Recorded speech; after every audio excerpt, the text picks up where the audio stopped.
Good morning, everybody. My name is Dr. Andrea Charron. I am a professor at the University of Manitoba and the director of the Center for Defense and Security Studies. It's my pleasure to moderate this panel. We have three excellent speakers. I'll introduce them all first, and then they will each have brief presentations, and then we'll get into the question and answer.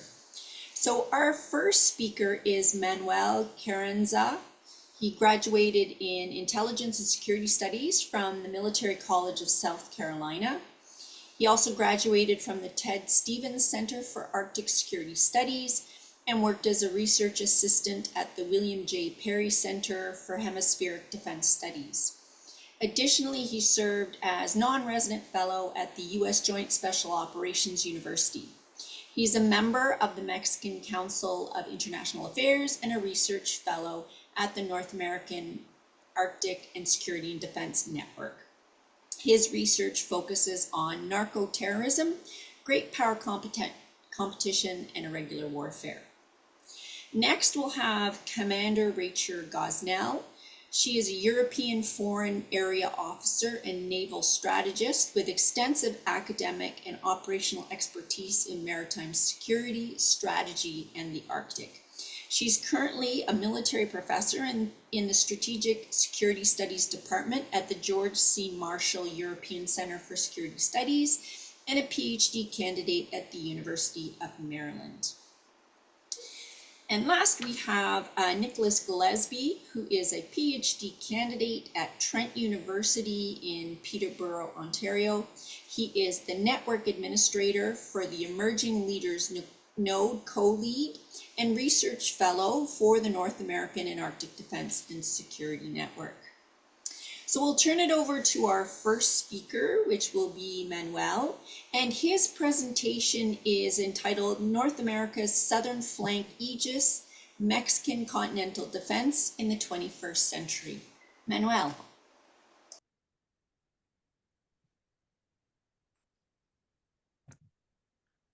Good morning, everyone. Can you see the presentation? Yes, we can. It's not in slide mode, but we can certainly see the slides. There we go.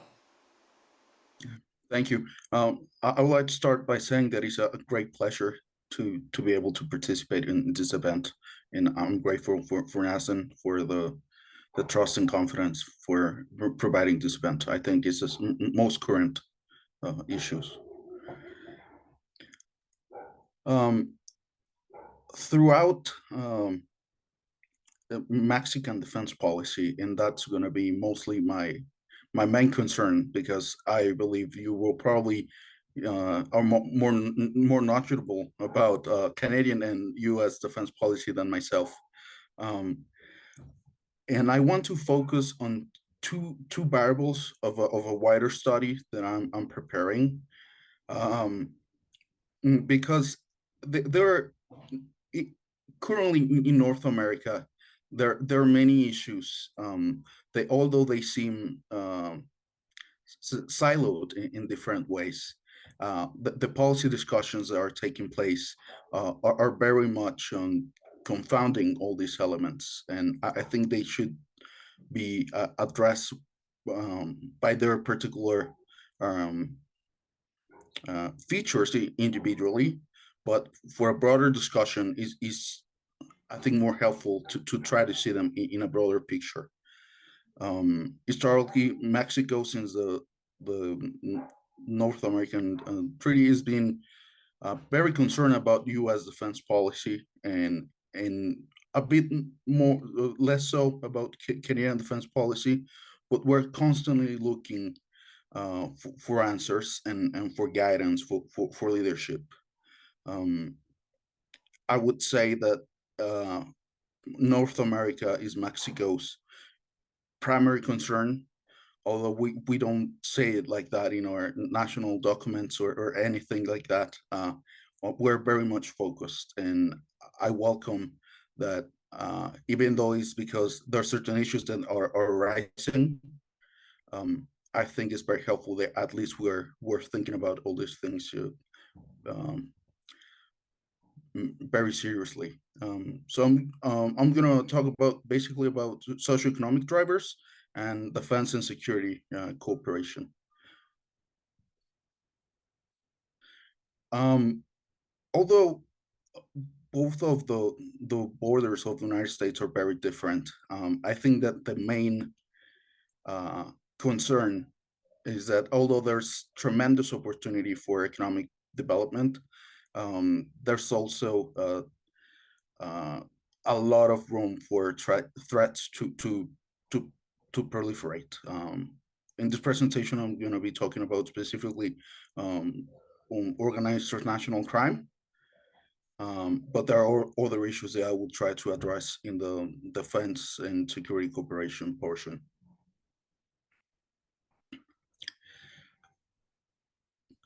As you probably know, Mexico had a series of economic crises during the 70s, the 80s, and the 90s.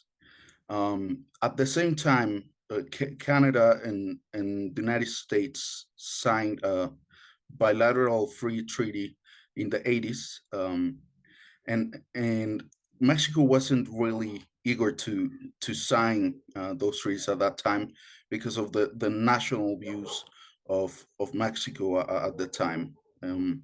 It was not until the last economic crisis during the 90s that Mexico signed the North American Free Trade Agreement. Of course, we have seen some iterations of it in 2020, and is due to review in 2026 with the sunset clause, but with the possibility of extension. I would like to say that the sign of the treaty, at least in the Mexican context, was a very transformational experience, because until that point, Mexico was always very inward looking. It was not until Carlos Salinas de Gortari, the president from in 1988, a Harvard graduate, by the way, and a great proponent of the so-called new neoliberalism system, that we were finally able to sign this kind of treaty. There's a very interesting publication about how this came about, how each we call them secretariats played a role in reaching this agreement to try to overcome the economic crisis. But what we can tell from the get-go is that Mexico wasn't even anticipating the impact that it would have for the national economy. It was not even wanting to expand economic prosperity or collaboration in any way, but it was just a way to overcome a crisis. And some of the ripple effects, we can see them even today, particularly in the security and defense sphere. So far, we can see that it is being, we can say, somewhat successful, although we have seen several issues just at the economic portion that I think is the less spiky issue, to put it in some way. Today, Mexico, I believe, is the most important economic partner of the United States, and Canada is not too far behind. In fact, Mexico and Canada, although they're not one of their main trading partners, they are very significant to each other. Unfortunately, we have seen tensions arise from the specific of the treaties, and because of that, they have been changing. Although sometimes the countries denounce each other's violations of the treaty, we can see, for example, a study by Brookings that the only country that is being somewhat faithful to the treaty is Canada, with the U.S. and Mexico usually violating each other's terms. Um, this is just a picture from the Glove of Economics Complexity from Harvard University. And I would like you to see how, although the United States, Mexico, and Canada are interconnected, that they're also very much connected to China. This is true of the United States. This is true of Canada, and it's increasingly even more true of Mexico, as a strategic competition between the United States and China increases. China is finding ways to relocate some of their investments through Mexico to reach the United States. And I think this is just so you can see it a little bit more clearly. Canada, the United States, and Mexico have some connections to Europe, increasingly to emerging markets like India and the Middle East. But China is very much involved in North America um, economic atmosphere. And it's already an issue that is being raised in several academic spheres, but I think it's going to be increasingly important, especially for Mexico and Canada, and how the United States views some of its own investments in these countries and their trade policies to its neighbors. When talking about migration, of course, it's a very hot topic. Most of the migration in the continent is from Mexico to the United States, as we know. However, there's important migration from the United States to Mexico, even more important mobility between Canada and the United States.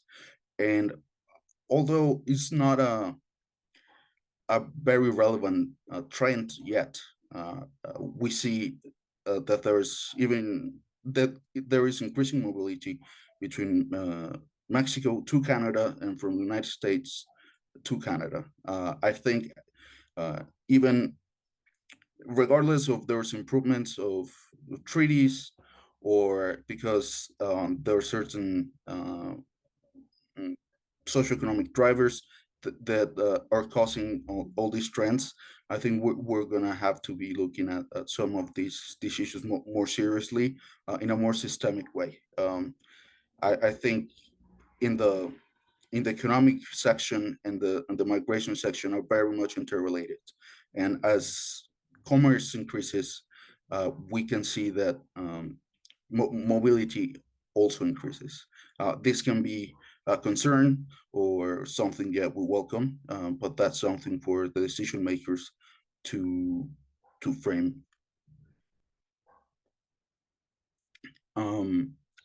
We have seen, because all these trends, of course, increasing discussions about how to strengthen North America as a continent. I believe Canada is one of the main hubs for this continental view, which I very much welcome. But there are certain issues that might prevent the continent from fully develop this idea. I think is rather positive and something to aspire to. But there are significant roadblocks before we get there.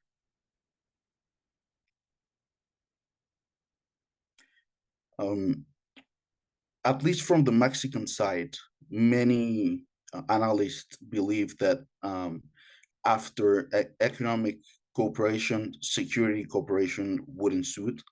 And this was not necessarily true in the beginning, especially after the events of 9/11, where the United States reframed his homeland security mechanisms, and that put it some pause to free trade of goods. some of the sectors in Mexico have been very welcoming and hoping for more cooperation, while others not so much.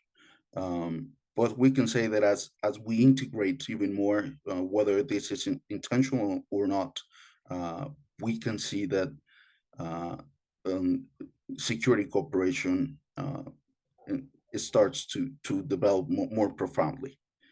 Um, Barrera Franco made a very interesting analysis of the strategic culture in Canada and Mexico, identifying at least 3 traditions in Canada and 2 in Mexico.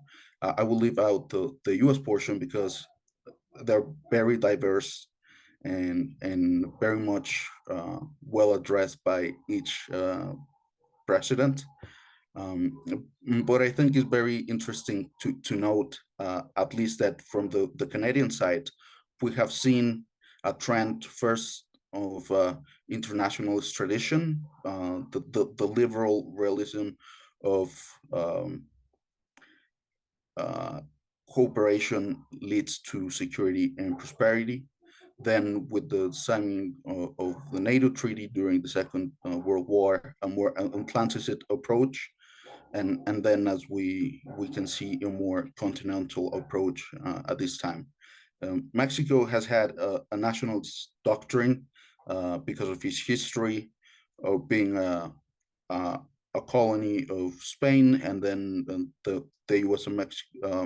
American Mexican U.S. war. We have always been very nationalistic and inward looking, and we starting to see emerging continentalism after Carlos Salinas de Gortari, and in the North American Free Trade Agreement. But I believe we're also starting to fall to default to a nationalist view as certain issues arise. There's a lot of discussion about Mexico join NORAD, whether Mexico should join NATO. I think that the more relevant of this discussion is that Mexico is the fact part of the Northern Command, and that's been somewhat of let's say a touchy subject in Mexico because we are very I would say independent country, especially in defense and security. But that's slowly starting to change. We saw in 2005 the EAPN high panels, and Mexico was hoping to receive some cooperation at that time, particularly as organized crime starting to rise. Then with President Felipe Calderon in 2008, we had the Merida Initiative, which was, I think so far it's been the most successful mechanism that we had, at least in terms of bilateral cooperation. And we are seeing different reframings of the Merida Initiative through the Mexico-U.S. Bicentennial Framework for Security, Public Health, and Safe Communities. But as we enter a new period where we have new president in Mexico and also new president in the United States, all these things might start to change. As de facto part of the U.S. Northern Command, the traditional strategies being that we try to protect the continent from strategic threats in the north, and more so in the south regarding drugs, terrorism, weapons of mass destruction, all kinds of illegal flows, but particularly human trafficking. And although Mexico usually doesn't officially recognize this cooperation, we are seeing, at least out on the public, ever more visibility. in 2022, Mexico had a massive hack of the National Secretariat for Defense. And this is some of the information that was leaked. This, I have to say, this is unclassified information and usually would be out in the public as the US is transparent about their defense policies. But Mexico usually is not. And we can see how, although not out in the open, Mexico has started to develop a more strategic relationship with the US in particular, but also with Canada. And some of their studies saying that although there's room for opportunity, there are significant roadblocks at the operational level. There's some commentary about the lack of jointness, the lack of capabilities, the lack of joint exercises.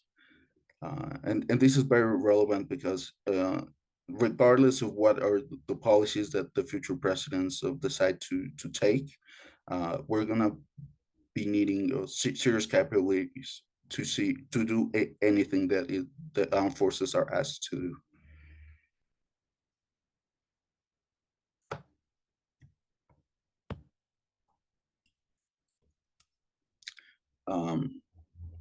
As I mentioned, crime is one of the main concerns, whether it's human trafficking or drug trafficking, arms trafficking. At least from the Mexican perspective, of course, we can see that there's significant more criminality and there's less so resilience in Mexico than the United States, and Canada is the one that performs the better. But I would urge you to consider that depending on how the flows of illicit markets in Mexico start to change, how that might impact the United States resiliency and that of Canada as well. We have seen increasing criminal activity from Mexican cartels in Canada, and as the United States strengthens his southern border, Canada might be needing to start looking at his own border as well. These are transnational challenges that are going to try to find a way from whatever they can. That be the coasts of the United States, of the southern border of Canada.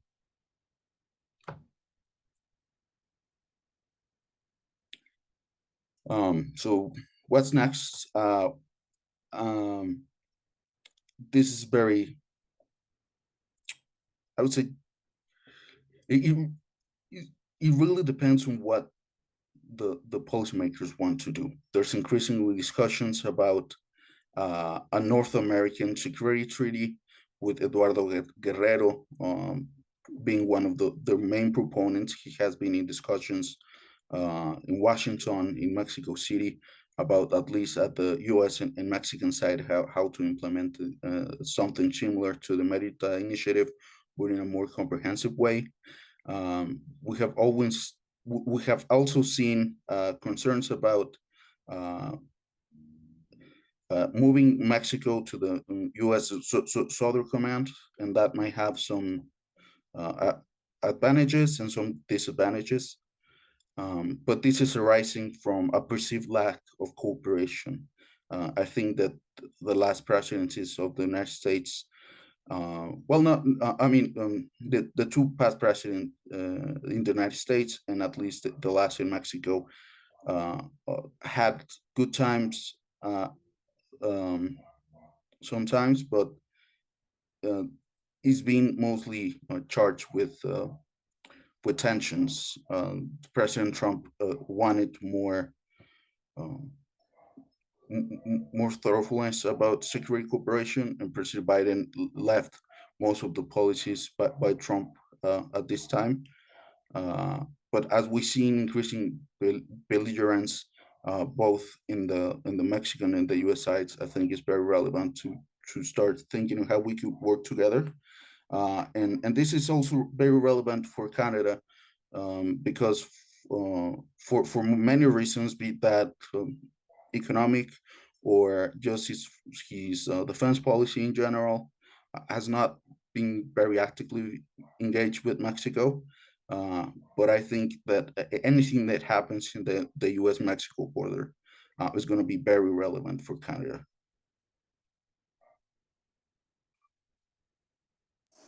Okay. That's great. Thank you so much, Manuel. So we'll hold questions for Manuel as we move to Commander Gosnell. So we've had a discussion about Mexico and the sort of southern approaches to North America. And now we're going to focus on the Arctic. I believe we're going to look at sort of historic approaches to defense and deterrence and what needs to be done in the future, especially in an Arctic context. So Commander Gosnell, the floor is yours. Great, excellent. Thank you so much. Trying to share my presentation here. It says try again later. So we'll just give it a second to reconsider its thoughts. But first, I do want to highlight that the views expressed today are my own standard disclaimer. They don't reflect the U.S. government, Department of Defense, or the Department of the Navy, or the Marshall Center, of course. But I really want to thank the organizers of this event for your tremendous job bringing together such an interesting group on so many really important topics. I think that this is a great time to have this discussion. You're probably all tracking the U.S. DoD Arctic strategy was just released. I think it really highlights where we're at in such an evolving geostrategic world. So, you know, now we've seen a lot of changes over the past 10 years. You know, we can argue that the era of exceptionalism, you can argue, I think, whether it ever actually existed, but I don't think you can argue that it has ended. We are certainly evolving out of sort of the old high north, low tension mentality and seeing a rise of strategic competition. And I think it's really important that we note that this shift in the geostrategic environment is truly driving a need for a new strategic approach to the Arctic region, particularly as we look at deterrence and defense. We're seeing a rising threat, potential competition over some of the natural resources. We're talking a little bit about maritime routes. I know that was brought up yesterday. I think there are a lot of challenges with monetizing those routes. Happy to discuss that more in Q&A. I know we're a little time limited here. But nonetheless, there will be an increase of maritime traffic, and that is both in the commercial and the naval variety. And I think we need to be mindful of what opportunities are emerging as we're seeing climate change really have such dramatic effects on the Arctic region, probably warming that at least 4 times faster than the rest of the world, and what that means for defense. We're seeing an emerging and increasingly strong Sino-Russian partnership, more so now than even a couple of years ago. I mean, remember, Russia was the one that initially blocked China's observer status in the Arctic Council. Things have certainly shifted pretty dramatically in terms of their relationship. And then, of course, we had the Swedish and the Finnish accession to NATO, and that really changes the picture. I think both from Russia's perspective, looking at NATO as an existential threat, from the North American perspective, as we're looking at realigning. And then we've basically created an ice curtain that has divided the Arctic about in half, Russia having about half the coastline and NATO having the rest. So I think we have to look at what has changed. So we were pretty good at deterrence in the Arctic during the Cold War. Most of that, let's be honest, was really focused on the strategic bombers, the ICBM flight paths, so early warning, missile defense, and also nuclear submarines, and fast attacks, submarines hunting other submarines. So most of that happened in the air and under the water. Nothing has changed in that aspect, but the overall picture, I think, is far more complicated because now we're seeing an opening maritime domain, we're seeing new actors, we're seeing new technology, which completely changes, I think, the dynamics of trying to deter and defend. And we have to recognize deterrence has evolved. This is an area that I don't think has been adequately studied. We have a lot of deterrence theory stemming from the Cold War, but we are a fundamentally evolved geostrategic environment. And so we have to look at that. And then I think one of the other things that's really essential to understanding is Arctic warfighting is hard. Your first task is survival, and that is different than any other operating theater in the world.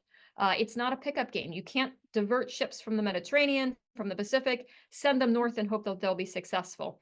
It's simply not possible. You have to have the right training, the right gear, the right equipment, and the right partnerships. So I'd like to talk a little bit about that. I want to touch on history because I think history matters. We tend not to focus on history as probably as much as we should. But the region obviously has long been a region of both conflict and cooperation. The first picture on the upper left is, of course, the signing of the Treaty of Spitsbergen back in 1920, really that first poignant example of international cooperation in the region. And I think it's really important to remember that we do have a longstanding history of cooperation, but we also have conflict. The picture with the reindeer, I love to point this out. The reindeer is not there for photo op. This was the Battle of Petsamo-Kirkenes, the largest and most bloodiest conflict north of the Arctic Circle. You had over 50,000 casualties. This was October of 1944. And frankly, those reindeer were there because they were the only means possible to deliver ordnance to those aircraft you see flying. There was a naval assault in which case several hundred of the craft sustained damage or were sunk, not just because of enemy fire, but because of the weather conditions. And it's important to go back and re-look at some of these lessons. Russia studies this battle with great interest because Arctic warfighting is difficult. October, the shoulder seasons, as many of you are very familiar, are incredibly challenging to operate in. When the permafrost is thawing or thawed, it presents a whole new array of challenges, both to the infrastructure, to personnel movement, to operational considerations, logistics. So these are things to be mindful of. Obviously, Gorbachev, this was delivering the Zone of Peace speech, the famous 1987 speech in Murmansk, which really established that sort of era of cooperation.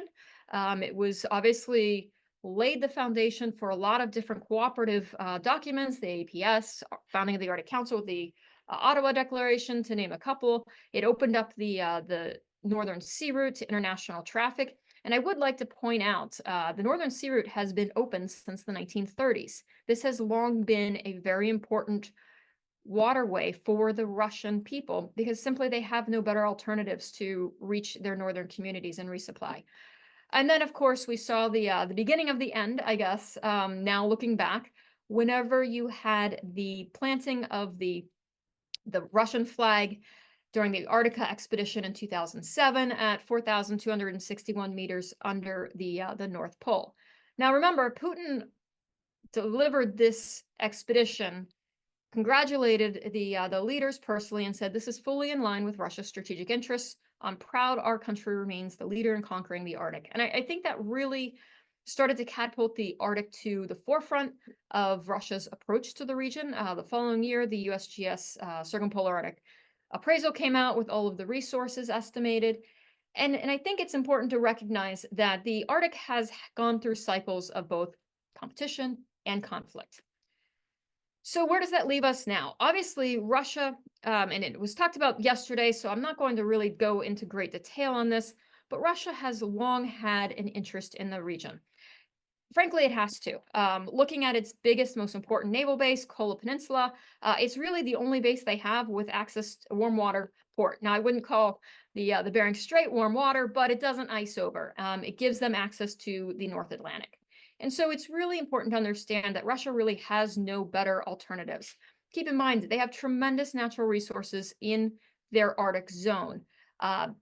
Numbers are really a little bit challenging to come by now because of the sanctions, but before 2022, the Arctic zone was accounting for about 10% of the Russian GDP, 22% of its exports, and more than 10% of all investment. So it's estimated between 75 and 80% of Russia's oil and probably 95% of its natural gas reserves are located in the north. They are going to protect those resources. They're very concerned about them. Which brings us to China. They need to develop those resources, and China has really helped that out quite a bit, as you see a lot of Western companies, Western enterprises retreating from the investments, particularly in Yamal Peninsula, Gadin Peninsula with the LNG, and China is stepping in. But China has long had an interest going back to their 2018 strategy. I know we have other discussions on that, so I'm not going to talk in depth. Happy to take any questions. But China is certainly looking to be more of an Arctic player. So I guess that the question remains, why does the Arctic matter to North America? So we can all say that the European high north, the European Arctic is the most heavily populated, it's the most heavily militarized, most heavily economically developed. The North American Arctic pales in comparison. The largest city in the Arctic is Murmansk, with roughly, depending on the figures and the census you believe, 300,000 people. Whereas in the United States, our largest community is about 5,000 people with Utqiagvik. So it is a very different picture, but that doesn't diminish the importance. First and foremost, homeland defense. It still remains the shortest vector of any missile attack, whether it's an ICBM or a strategic bomber. It is the northern flank of the United States, of Canada, of Mexico, of NATO. Anything targeting those three countries will travel over the Arctic. I think we also have to look as allies within the NATO alliance. The center of gravity of NATO has shifted northward. With Finland and Sweden, we are bringing a much greater role of the northern flank into the strategic environment than we previously had. The new DoD strategy also highlights the importance of the Alaskan Arctic for the execution of Indo-Pacific operations and the proximity of sustaining those operations. Remember, the Aleutian Island campaign was the only time the U.S. has been invaded, with the Japanese taking over a couple of the islands there in a very, very bloody conflict. Not to the scale, certainly, of Pitsamo-Kirkenes, but nonetheless very memorable and noteworthy. So we're looking also at collective defense. The region is very strategic. You can go back to a number of different observations stemming from, I think, General Billy Mitchell back in the 1930s, saying that he who holds Alaska holds the world. It is a very strategic part of the world.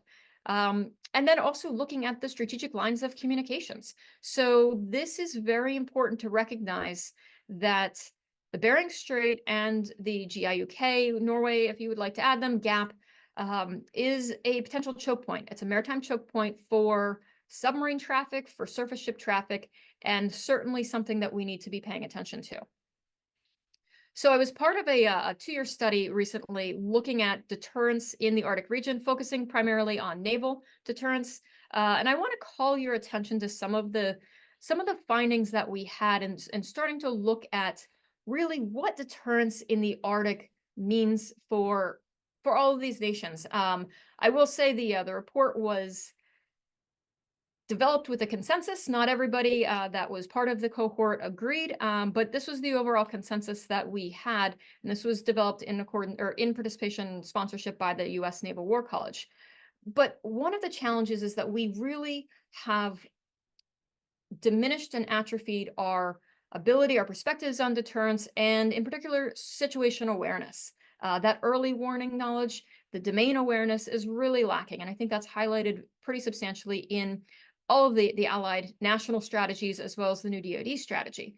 And so achieving integrated deterrence, and I'll apply this more broadly because I think it affects the joint force rather than just naval, but it requires strategic burden sharing. Everybody has a part to play in this, and it's something where the U.S. cannot do this alone. We simply don't have the funding, resourcing, or frankly, the knowledge. The expertise residing in Canada and in our northern allies in Europe is tremendous. And programs like the Canadian Rangers, Denmark is trying to have a similar program with the Greenlandic natives, but these are integral to us being an effective alliance and being able to effectively deter. We need more unity of effort, though. We should be having more standing multinational task forces, and I can talk a little bit more about what that is, but it's essential to meet those challenges and manage escalation. Obviously, the goal is to not escalate. The goal is to have deterrence work, but we've seen deterrence doesn't always work. We saw that in Ukraine. Deterrence was certainly a failure there.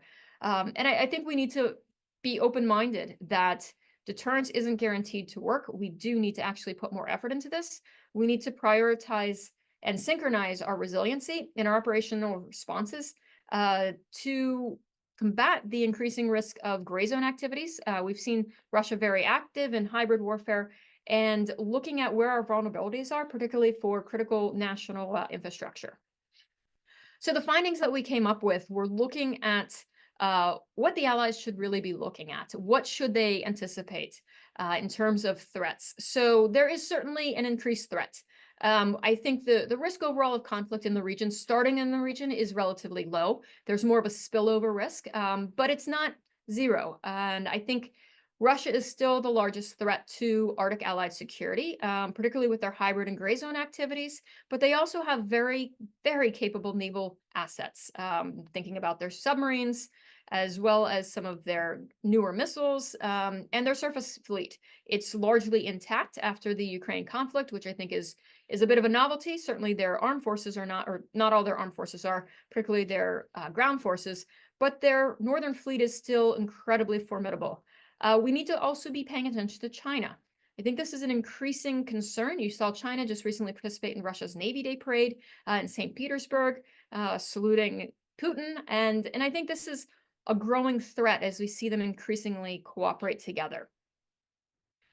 So it's hard, though, to operate in the Arctic. And I think a lot of allies have steered clear of this because it is incredibly difficult. And even if you have climate change, everything is warming, it's still hard. I think a lot of the scientists that you'll talk to will tell you that weather-wise might actually become worse because you're seeing the diminishment of the ice will actually amplify some of the effects coming from the water. You'll have higher sea state, have more storms, fog, things like that that make operations really challenging. Communications are constantly a problem. Polar latitudes are not particularly well suited to high altitude latitude communications. There are a lot of reasons for that, but we don't have satellite optimization. There's a tremendous lack of infrastructure, and it's also incredibly affected by climate change. And domain awareness remains incredibly problematic. Lots of examples for that we can chat about perhaps in the Q&A, but it's frankly, it's hard, and it's different in each subregion. And I think that's a big takeaway because what works in the American Arctic does not necessarily work in the Finnish Arctic, and we have to be mindful of that. So NATO obviously is taking an increasing look at the Arctic. At the Arctic Circle last year, some of you were probably there when Admiral Bauer was speaking, saying that the Arctic is essential to deterrence and defense posture. And NATO is increasingly looking at how to adapt. It's probably not there yet. We still have C2 issues. We have alignment issues. The Arctic Hub has just stood up. I think the last time I checked it, it was all of 2 people, but they're hoping to get more. But there's a start, and we are building on exercises like Trident Juncture back in 2018. Nordic Response this year, I think, was very well attended. You had a number of different allies, over a dozen, participating, but it's a tough road, and it has to happen quickly. So the recommendations that we came up with were that allies need to undertake strategic burden sharing. I think that's incredibly important that we're all doing more. We do need to increase the frequency and duration of naval forces and forces in general, I would add, in the Arctic to demonstrate presence and show a reliable deterrent. And then looking at perhaps a standing multinational task force, because presence matters, and it's incredibly important that we have the skill sets to operate there and that we demonstrate that and that we communicate that. I think what's often lost in deterrence is that in order to have effective deterrence, you not only have to have the credibility and the capability, but you have to have the actual communication of those 2 things, or deterrence fails. So we were looking at deterrence existing on, of course, the national level, bilateral, multinational levels, and the conclusion was that it is most effective to have deterrence under a common NATO security architecture, and that provides the most viable and visible deterrence. So with that, I think I'm out of time. Sorry for running over just a little bit, but I'm looking forward to your questions. Fantastic, thanks so much. So we've gone from Mexico to the Arctic, and now we're going to go to Nicholas Glesby, who's going to talk about the Permanent Joint Board on Defense, which sort of tries to anchor Canada and the US in a joint approach to their defense. So Nicholas, over to you. Great, thanks, Dr. Charron. I'm going to share my screen here. Think you can see that? Perfect. Okay. So what I really want to do is walk you through the history of Canada-US defense cooperation through the lens of the PJBD, the Permanent Joint Board on Defense. And why do I want to do that? It's because there's a full realization that Senator Dandurand's infamous 1924 statement that Canada is a fireproof house far away from any flammable materials is now refuted by a geopolitical environment characterized as a regrowing jungle, growing strategic competition between the US, Russia, and China, and the recent Canadian Defence Policy Update, which highlights the interconnected shaping trends of climate change, autocracies, and disruptive technologies that are changing the Western rules-based international order. So to do that, I want to go all the way back to the interwar period and talk about the lack of defense cooperation in North America before 1940. During this time, growing diplomatic and military linkages included the 1927 opening of the Canadian legation in Washington, the first foreign posting outside of UK control, the 1935 Canada-US Free Trade Agreement. In 1936, US President Franklin Roosevelt visited Quebec City as the first sitting US president to visit Canada. And in 1938, military staff discussions over the Juan de Fuca Strait were held for the first time. FDR was concerned about Canada's capability gaps, but the talks were inconclusive. And later in 1938, during the Sudan crisis in modern-day Czech Republic, Roosevelt was concerned that those talks previously were inconclusive and sought a remedy. He was in Queens dedicating the Thousand Islands Bridge and to receive an honorary degree, where he made a remarkable pledge that the United States will not stand idly by if domination of Canadian soil is threatened by any other empire. And Canadian Prime Minister Mackenzie King, who was in the audience, responded 2 days later that we too have our obligations as a good and friendly neighbor, and that should the occasion ever arise, enemy forces should not be able to pursue their way either by land, sea, or air to the United States across Canadian territory. And these statements, now known as the Canadian Corollary and the Kingston Dispensation, are really the foundations of the Canada-US defense relationship. And 2 years later, in August 1940, Roosevelt was campaigning in upstate New York, and he invited Mackenzie King to join him on his train car in Ogdensburg to discuss the matter of mutual defenses of our coasts on the Atlantic. And for context, this was during the height of the Battle of Britain, and Roosevelt was even more concerned now than he was 2 years before. So written on a tablecloth in the dining room train car, King and Roosevelt write this one-page press release known as the Ogdensburg Agreement. It establishes the Permanent Joint Board on Defense. It's a civilian defense advisory board with 2 civilian co-chairs, one Canadian and one American, and they're handpicked by the Prime Minister and the President. There's an equal number of members from the services and defense departments and foreign affairs, and they make recommendations on mutual issues of continental defense to the 2 executives. The first co-chairs were O.M. Biggar, former Judge Advocate General and Chief Electoral Officer of Canada, and Fiorello LaGuardia, the influential mayor of New York City. They were chosen because they had access to the executives and they were trusted confidants, and no congressional or parliamentary approval was needed. So during the war, the PJBD met 42 times and made 33 recommendations on important issues like the construction of the Dempster Highway in Alaska, the defense of Newfoundland, which was then a British colony, defense of the locks at Sault Ste. Marie, and even what to do with the German prisoners of war. And the PJBD could expedite pressing defense and security issues for immediate attention, bypassing the bureaucracy with direct access to the decision maker. For example, LaGuardia would fly from New York to Washington at a moment's notice to bring important information to Roosevelt. And after the war, the defense of North America was initially a little bit less important. Germany and Japan were being rebuilt, US troops were being demobilized, and 3 factors contributed to the PJBD's lessened role. The first was the creation of the Military Cooperation Committee. I think I might be, no, sorry. Creation of the Military Cooperation Committee, military experts dealing with military issues, not the civilian military nexus that the PJBD had, and took away some of the planning functions at the technocratic level. The second was the creation of American security civilian agencies like the CIA, the National Security Council, and then the chairman of the Joint Chiefs of Staff as well, reorganizing Canada-US security coordination. And the PJBD's composition changed. Biggar was replaced with McNaughton, and LaGuardia with Atchison, and later Major General Guy Henry, and nobody enjoyed access to President Truman like King and LaGuardia did with Roosevelt. But by 1950, the geopolitical environment changes again, and it's strikingly similar to today. The Soviet Union was developing nuclear capabilities, the communists ran the nationalists out of China, and the proxy Korean War began. And from 1950 to 1953, what Joseph Jockle calls the PJBD's second golden age, the board made recommendations on command and control arrangements for NORAD, particularly recommendation 53-1, the Pine Tree, Mid-Canada, and distant early warning lines, and the construction of the St. Lawrence Seaway.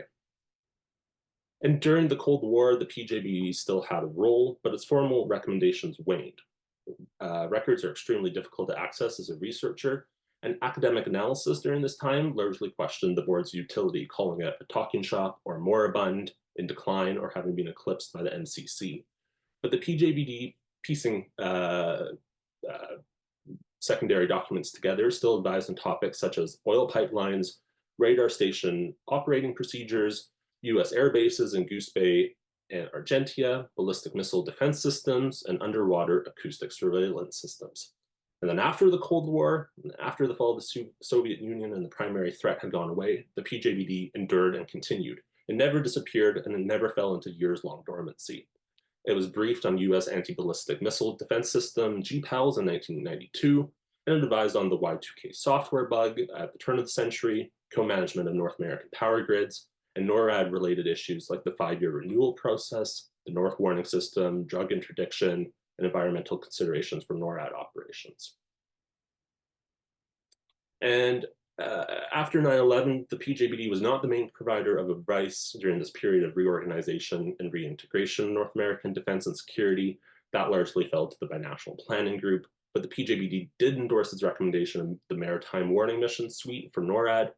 The PJBD continued to endorse items like the Tri-Command Framework for Arctic Cooperation, closer Coast Guard cooperation, the Obama-Harper era Beyond the Border initiative, and coordinated US Northcom and Southcom drug interdiction. So given the asymmetry of threats to North America, recent meeting topics highlight the far-sighted and broad north half of the Western Hemisphere mandate that the PJBD originally received back in 1940. The Middle East, cyber policy, the Arctic, Mongolia and Taiwan and Haiti are all topics of discussion.